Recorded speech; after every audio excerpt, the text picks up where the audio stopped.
Welcome to the Upside Podcast, where we help you get unstuck in your life and your business by elevating your thinking and provoking meaningful change from the inside out. Boom. Okay, yes, it's Halloween week, and I'm going to tell you, if you have never been to SeaWorld in the month of October, I'm not sure if you're missing out or I'm going to tell you to run, but they do this Fright Fest thing. So last year for fall break, the kids and I and Tommy, we decided to do San Antonio. It was a great trip, great family affair. We went to SeaWorld, and they go all out for this Fright Fest. So if you haven't been, let me tell you what happens.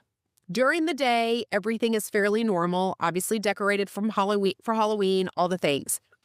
At night, and they don't give you a ton of warning that this is about to happen, but all of a sudden, as the sun sets and it starts to get dark, all of these creepy characters, like dozens of them, ladies and gentlemen, dozens of them, totally nasty Halloween creepy characters start coming out of all of the hidden places all throughout the park, and they start approaching and interacting with the guests. Now, they can't touch you or do anything like that, but they definitely approach you. Okay, this is not like sitting in the audience. It is, and there's the spooky music, and it's the whole thing. And I know this probably surprises you, but I'm not a Halloween kind of girl. I don't prefer to be scared. That is not fun to me at all. So my girls were 12 at the time, so they were excited about it. They were also a little bit kind of unsure. Jet and I both, I'm going to tell you right now, there was one point this nasty character comes up and basically like taking a hatchet, motion at us, and they look you right in the eye. And it's incredibly creepy. And the two of us just go bolting. I have not ran that fast all the way to the exit of the park. We were like, I am out of here. This is crazy. Get me out. This is absolute insanity. But I got to thinking in all of this, as we all kind of experienced fear in a different way. We were literally the example of the ways that fear shows up in person. Tommy really wasn't afraid at all. He thought it was hilarious. But the three of us girls, Jillian was probably the most chill. I wish I could say I was chill. I didn't feel chill at all. But anyways, so we're going to talk about fear today. And fear, we all know that the four ways that we as human beings have response to fear. It can be to flee, flight. That is absolutely what I did. It can be to fight. It can be to fawn. Or what am I missing? Flight, fright, freeze, fawn, or fight. Yes, the four F's of fear. But these show up in our lives not just when we go to a haunted house or we go to a naturally, physically scary situation. These happen in our lives all the time. And it's important as we are wanting to be people who overcome fear, because if you are wanting to be more successful in your life, if you are wanting to be a better leader, if you are wanting to accomplish great things, you are going to have to be a person who overcomes fear. There is just no choice but to walk in courage. And so as we want to be that person who conquers fear, I think it's important to look at, how do we respond when we get afraid in our lives? Are we the person who goes into flight mode? Are we the person who freezes up? Do we fawn and become a people pleaser? Or do we put our fists up and try to fight back? And there may be one or two that tend to be your natural MO. We all particularly are going to have different situations where we may step into each of those, but we probably have one or two that we do on a more regular basis. And by calling those out and becoming aware of them, we can start identifying our fear, identifying our defense mechanisms to fear, and then shifting and adjusting our behavior. So let's talk first about flight.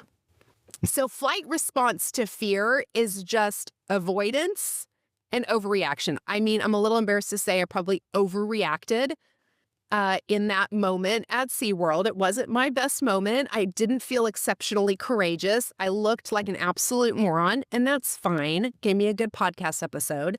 But this is how it shows up when we're people who respond to fear with flight. We might avoid hard conversations.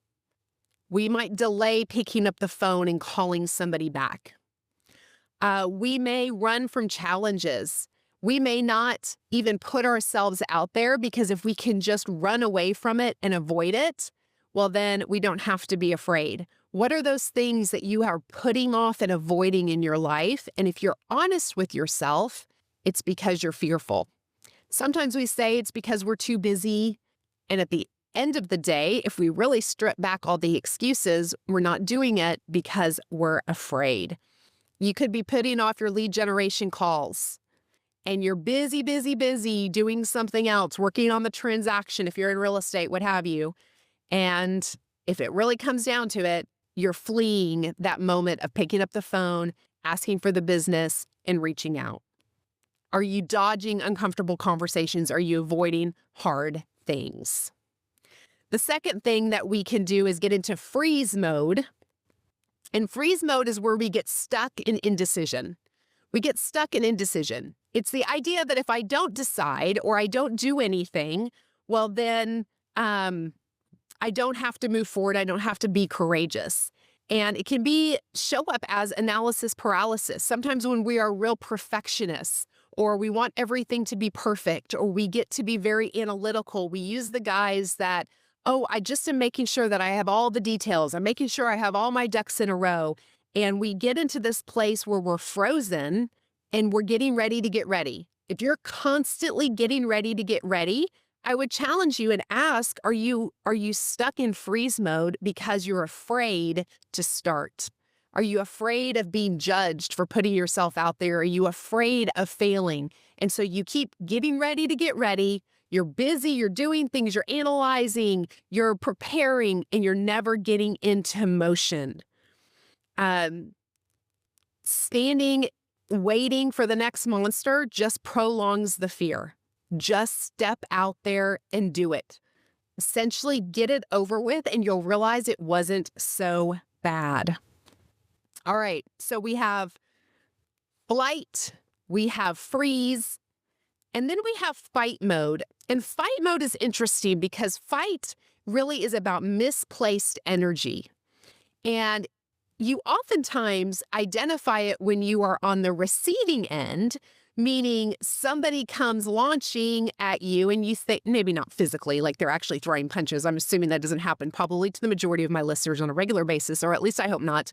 But you pick up the phone to call somebody and maybe you're giving them news they don't want to hear and they launch into you. Or they call you upset about something and it's not really about you, but you just happen to be the punching bag of the day. And it's that misplaced energy. You're swinging out and you're lashing out at the wrong things. I actually thought when we were at that Fright Fest, I thought, I wonder how many of these actors accidentally get punched. Because they don't touch you, but they get pretty close. And I'm going to tell you, when people are startled, I mean, they'll come up, creep up behind you, and you'll turn around, they're right there. And you don't know, because it's all over the entire park. I am sure some of them have been punched in the face before. But that misplaced energy, when we're in fight mode, a lot of times will show up as blame. It shows up as blaming the market, blaming leadership, it's so-and-so's fault, blaming others instead of addressing the real fear in our lives. Fight mode often makes enemies as opposed to solving the real problem. Could there be areas in your life that you are fighting or people that are fighting with you, and the root cause of all of that is fear? And then the fourth fear response, and I think this is the one that's talked about maybe a little bit less, and that's the fawning response. And that is the person who is going to enter into people-pleasing mode to basically befriend the enemy so that it is less scary. In some ways, that's kind of how Tommy acts at the haunted house at SeaWorld, because he just laughed. He just kind of thought it was funny, which is, maybe a defense mechanism. I'm sure it wasn't really as scary as I'm making it out to be, obviously. But that fawning is the people-pleasing. And how many times when really it's a fear issue do we lower our standards? Do we appease other people? Do we not do the right thing or not do what we really believe in because we want to make other people happy because we're feeling almost suppressed because of fear? It's a real thing. So as I've talked about these, I would encourage you to look in your life and say, okay, where am I avoiding? What have I run from in my life? Where am I frozen and stuck in indecision? Remember, indecision is a decision. Who am I fighting that really isn't the enemy? Maybe I'm blaming somebody for something, and it's really at the end of the day, if we scrape it all away, that's not even the real issue, but they're just kind of standing there as a punching bag. And then where am I entering into fawning where I'm people pleasing and lowering my standards? If it's fear, remember, if you are going to accomplish anything great in life, if I'm going to accomplish anything great in life, we must be courageous.